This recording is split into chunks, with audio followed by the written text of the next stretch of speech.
right? Because we'll be able to live and please God in the flesh, but it was impossible, very much impossible. We needed Jesus because we needed eternal presence, His eternal presence within us, that we could live a righteous life, that we could walk by the righteous law and live by the law of righteousness, right? The flesh couldn't have done that.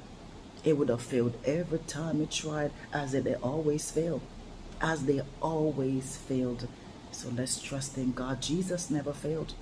You see, He took the flesh, He took it to the grave, and He rose spiritually.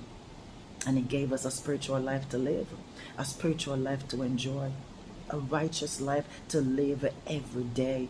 Let's trust in that. Okay, my brothers and sisters, for Christ is the end of the law for righteousness to everyone that believeth. Now, because He's the end of the law, does it mean that what God's law is now what abolished, as it is said, right? It just abolished, it's dead, it's forgotten, right? Does that what it means when it says the end of the what? The flesh, the end to performance. Christ is the end to all flesh. He's the end to performance. Because we're gonna keep in mind God's law is holy. We don't perform, right? We don't perform to uphold a righteous law. We partake of God's righteousness. So now we get to do what is required of us. We get not to steal, we get not to lie, right? Because the commandment, it's what? It's a part of the law, right? Thou shalt not lie, thou shalt not steal, thou shalt not covet, right? We get to live what is of God. We get to live the righteousness of the Lord. No more performance, right? Because we're righteous, we get to do the things that are righteous. We don't need to perform because we are not of the flesh.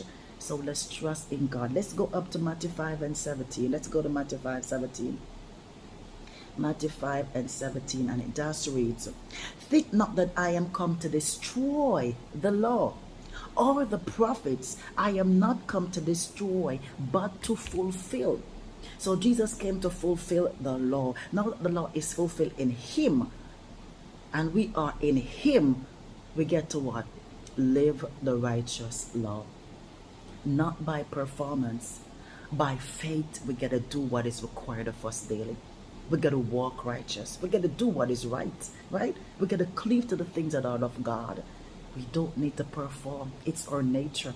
We have a nature to do good. We're going to do good because our nature is of righteousness. It's a divine one. It is that of God. So therefore we get to what? I don't lust because I know not to lust, right? I don't steal because I know not to steal, because